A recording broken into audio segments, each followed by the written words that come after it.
It is Ryan Seacrest here. There was a recent social media trend which consisted of flying on a plane with no music, no movies, no entertainment. But a better trend would be going to ChumbaCasino.com. It's like having a mini social casino in your pocket. Chumba Casino has over 100 online casino-style games, all absolutely free. It's the most fun you can have online and on a plane. So grab your free welcome bonus now at ChumbaCasino.com. Sponsored by Chumba Casino. No purchase necessary. VGW Group. Void where prohibited by law. 21 plus. Terms and conditions apply.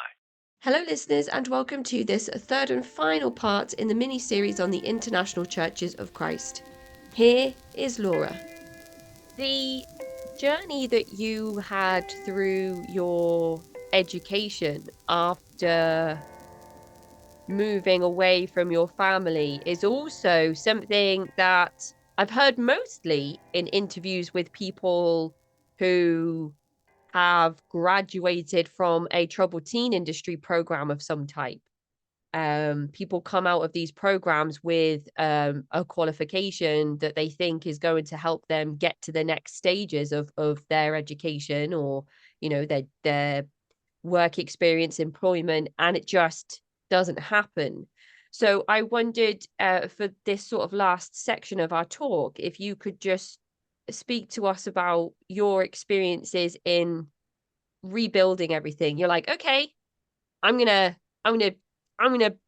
be independent. I'm gonna do these things I want to do, and there's just one hurdle after another, which are consequences of these things that have happened to you during your time with the ICOC and the fallout with your parents from the ICOC, resulting in you not being able to do things the way they should be done. Yeah. And I think that's, again, something unique to my story is that I tell people, and this is true, I did not experience direct, I didn't have any experiences with people in the ICOC that were directly harmful or hurtful to me. A lot of my friends did, a lot of my family did, my brothers, just so many people I know, but I really experienced the collateral damage of my parents having been in this movement and then leaving.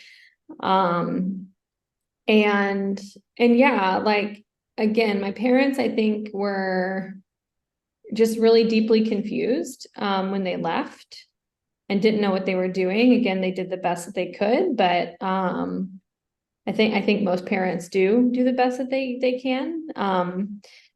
But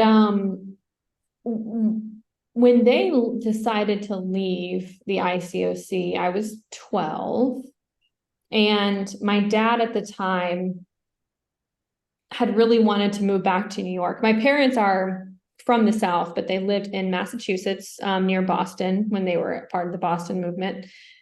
And they moved to New York, and they were a part of the New York City Church of Christ for a little while. And then they moved to Nashville to be closer to family and everything. So I grew up in Nashville, but then when they left, when I was 12, around 2003, my dad really wanted to move back to New York City.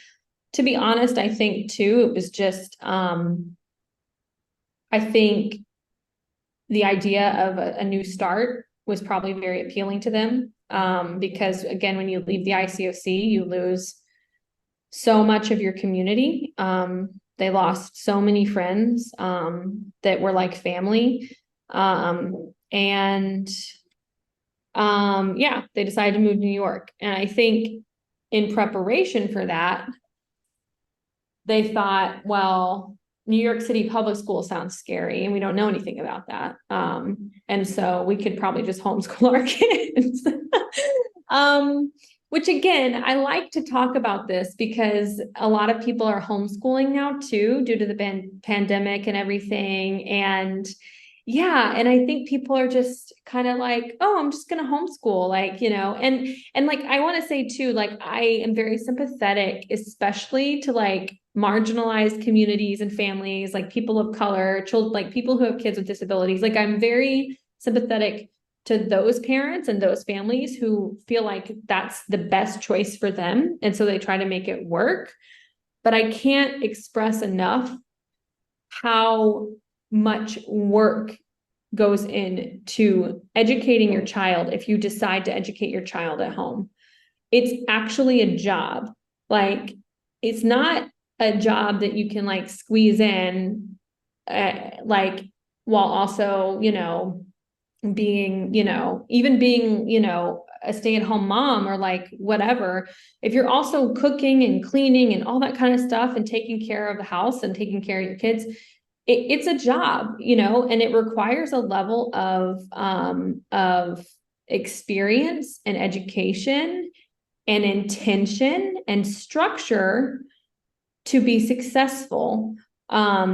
And there's a great organization called the Coalition for Responsible Home Education, CHRE, I think, Coalition for CRHE. And they helped me kind of realize like how neglectful my education was. And it's kind of like also like the best things about homeschooling are also like the worst things about homeschooling. Like I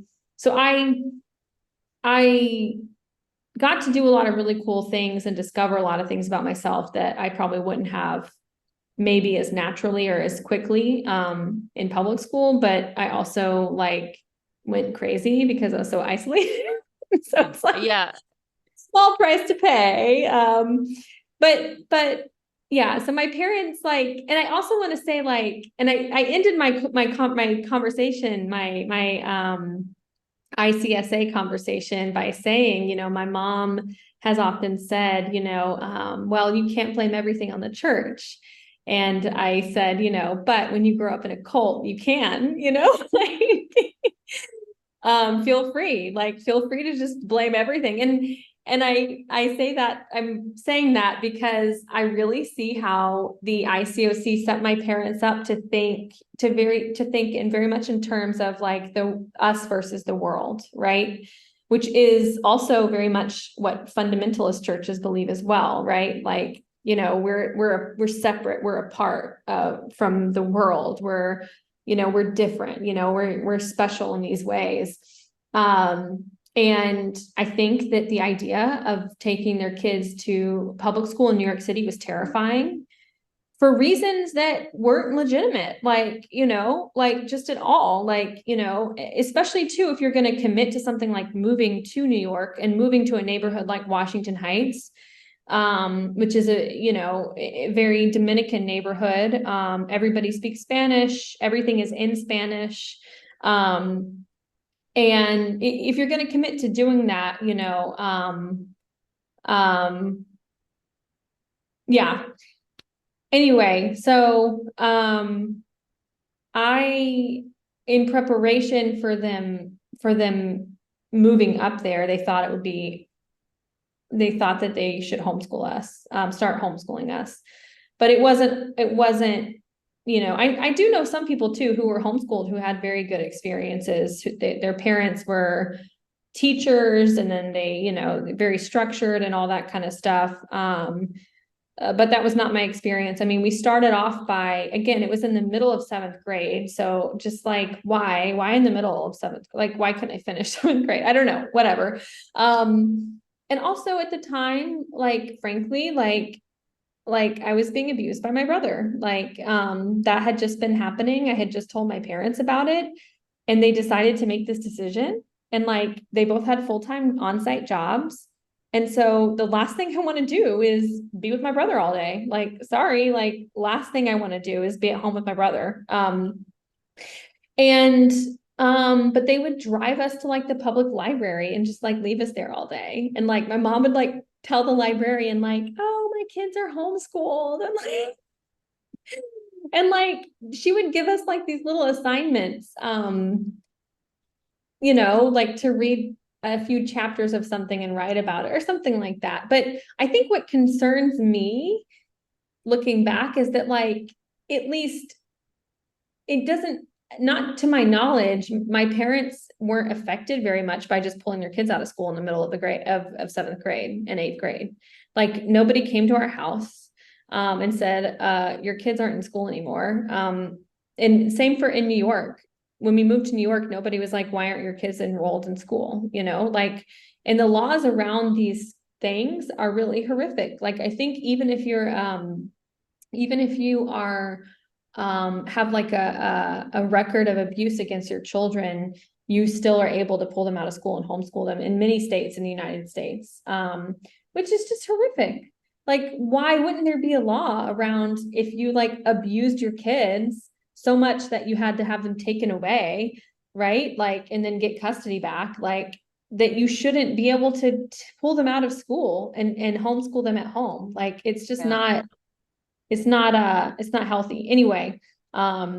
So yeah, we moved to New York, and we continued to just, my education was not good. And we were in some like homeschool groups, but they met like once a week, and they only met like for a few months at a time. And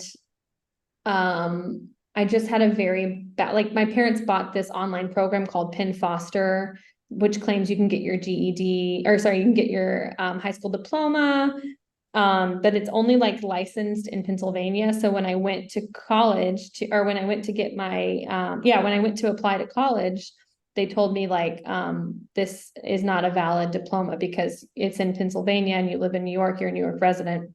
So I had to get my GED. And it was just, again, it was like a box about this big with just a bunch of workbooks.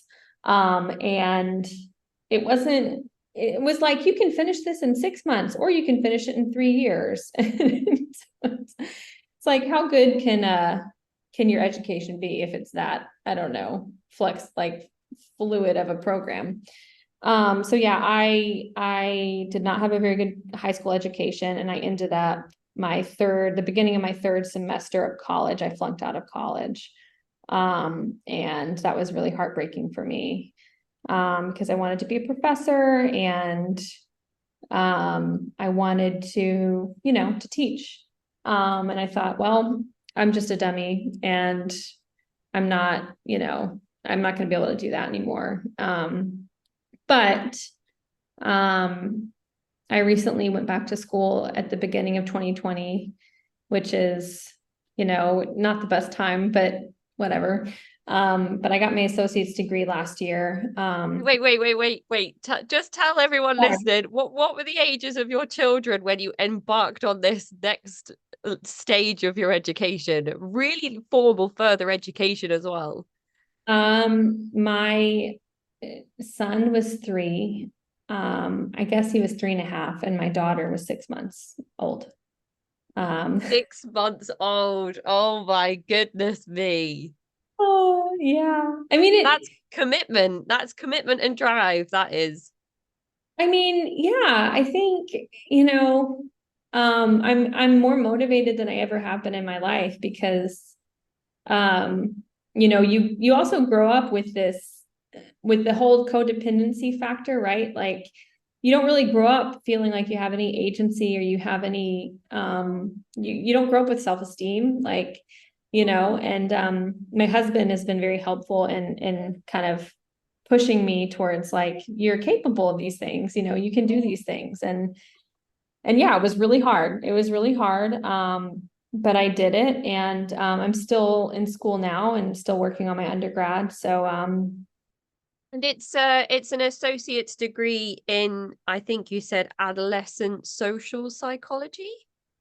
Yeah. So, well, I got my, in the States, you have to get your associate, or you have, for a 4-year degree, you can either just do a whole straight 4-year degree, or you can get your associates, your 2-year degree first, and then enroll in the next 2 years in a program. So I got my 2 years first, and that was my associate's degree in just general psychology. And now I'm in a program at City College, City University of New York in New York City, called their CUNY BA program for unique and interdisciplinary studies. So you create your own major, your own undergrad major with the mentorship of a faculty advisor. And yeah, so I proposed the title of social identity development. And I also might want to do a dual major, maybe in organizational psychology. But I really want to study, again, how the effects of adolescence in these environments, and like what a healthy social environment, what a healthy framework is, right? There's so many things where, and I tell people it's sort of the neighborhood aspect of Mr. Rogers' Neighborhood. Like, what if I had been grown up in a neighborhood like that, right? Like, I think I would have been set up so much better to handle things, to tackle life, all the things. And what, I don't know, how can we cultivate spaces like that and ensure that children are kept in those spaces, right? Like public school is one of those things. I'm not saying public school is perfect and that there's not serious problems within public schools in the United States, but things like that where kids are participating in society and exposed to other children and other families and other cultures and things like that. But yeah, so that's what I'm studying. And we will see where that takes me.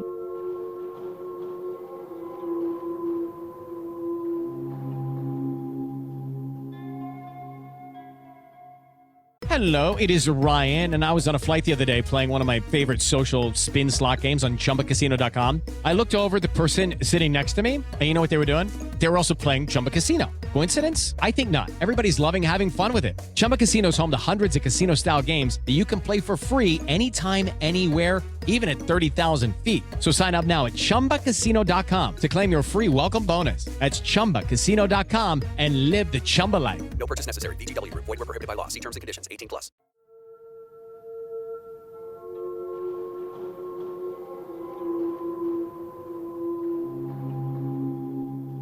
It's all very exciting. You have this, you have ideas of what you want to look at and focus on in the future. You heard about the International Cultic Studies Association at the age of 12 when you started to Google the ICOC and the word cult, and now you're giving presentations at the leading educational convention around cultic awareness in the world, amongst some of the world's leading experts, researchers, speakers, educators, and counselors that the cult space has to offer. How does that feel now when you're reflecting on your entire life and your journey, the difficulties, the times that you feel were happy moments, and now sitting here and thinking, oh, well, now I'm talking at ICSA and I'm having panels and I'm going on boat rides and dinner with with Joy Cranham and Stephen Hassan and all these people that presented, most of which have been on the Cult Vault podcast. So massive shout out to all of the amazing speakers from this year's conference. I hadn't really thought of it in like that, to be honest. A little bit. Now I feel like pressure because I'm like, yeah. It's okay then. Yeah, I'm just one of the cool kids.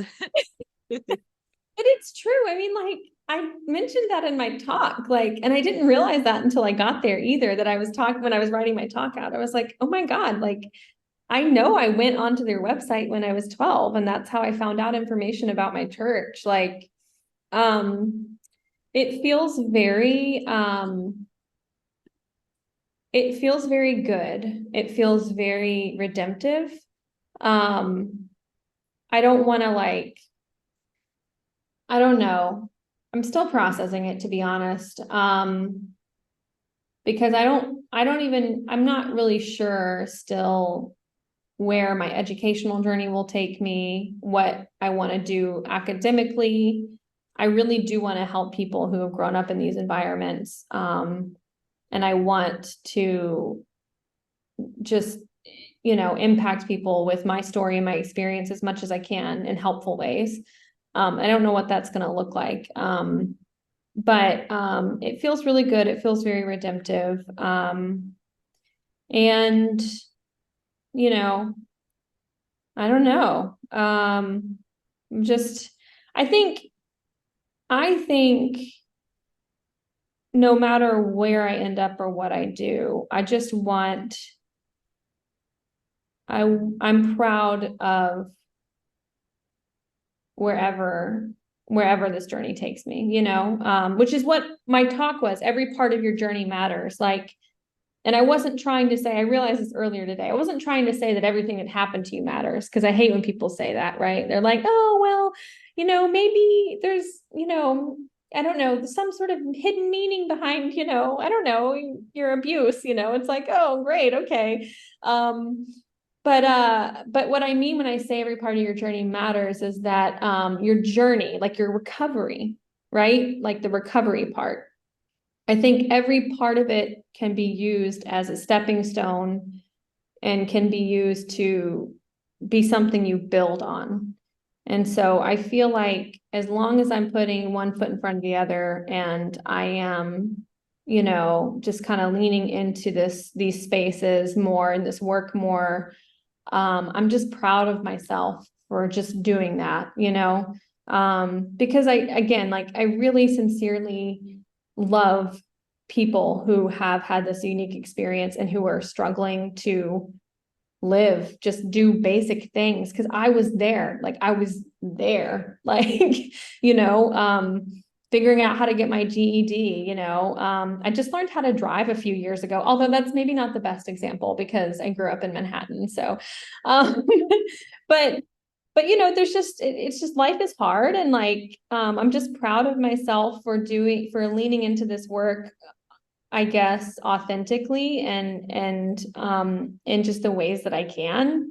Yeah, it just feels redemptive, feels good. And I just hope people listening, you know, I don't know, reach out to me and, you know, I don't know, we can talk. And every conversation I have with people is just, I just love it. I had dinner with some ladies the first night I was at the conference. I think one of them was on your podcast, Carol. I can't remember her last name. She's a lawyer. Murchison. Yeah, amazing. Yeah, so good.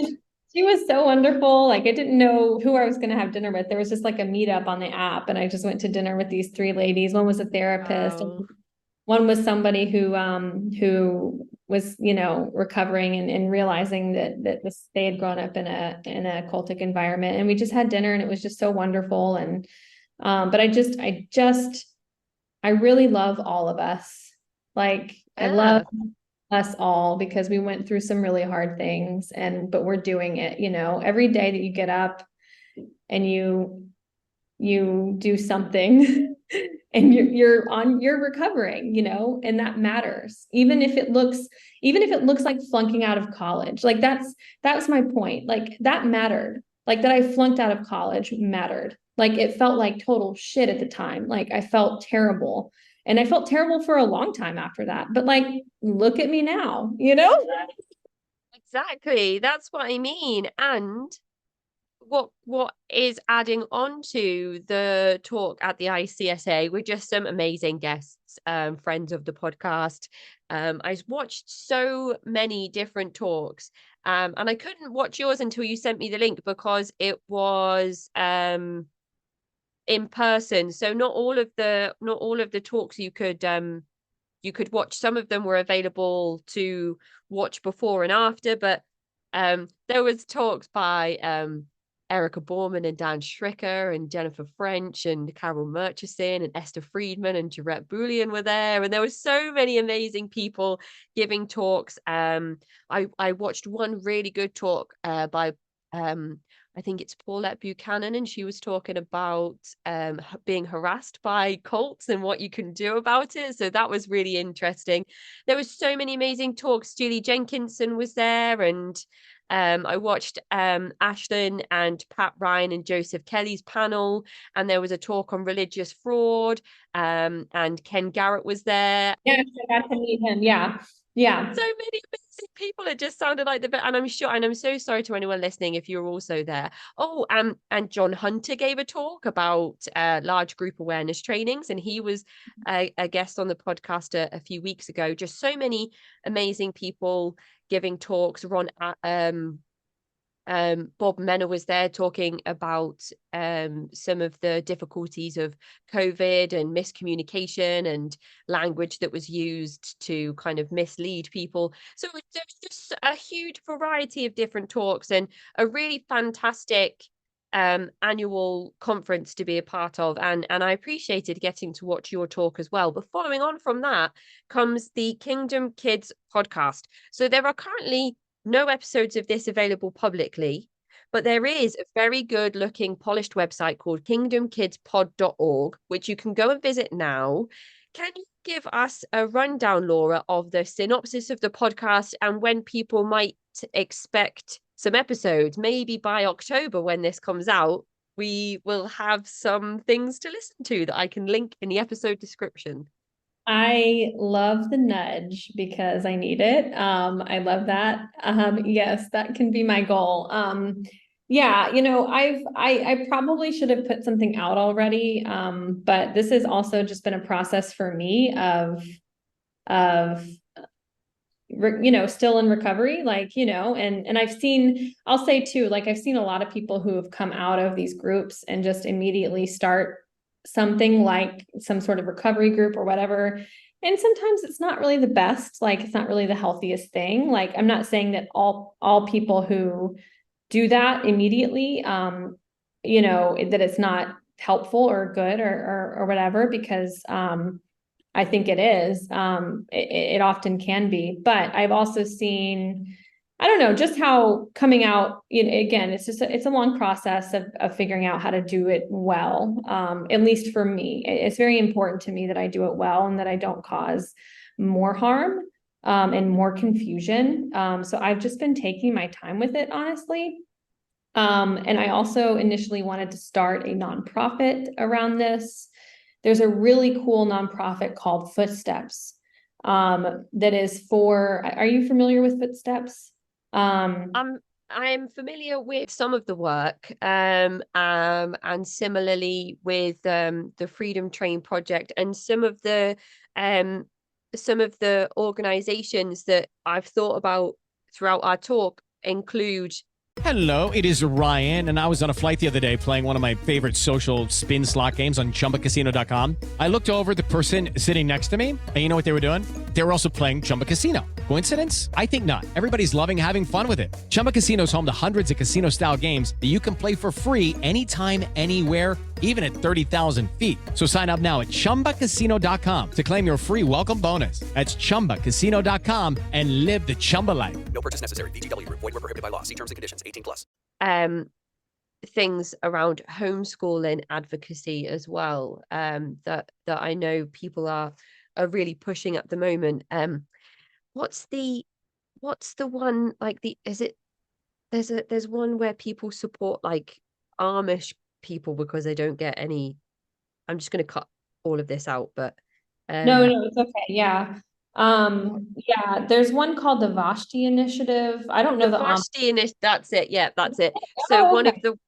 of the ones I thought about during our chat today was the Vashti Initiative, among some others, that Heather Grace Heath advocates for with her book Lovingly Abused. She's part of the profits from her book regarding her time in Bill Gothard's IBLP, an Advanced Training Institute homeschooling program, goes towards those initiatives in helping people that have been educationally neglected, which I imagine people in similar circumstances to the one you're in, Laura, would really benefit from those types of organizations and charities giving that support to people, and helping people even just signposting. Here's the easiest way you can get accreditation for the education that you have, or here's a quicker way to get your GED so that you can go to college. Yeah. But yes, we may have some podcast episodes out by October. If that's the case, I'll put a little prompt at the start of this episode.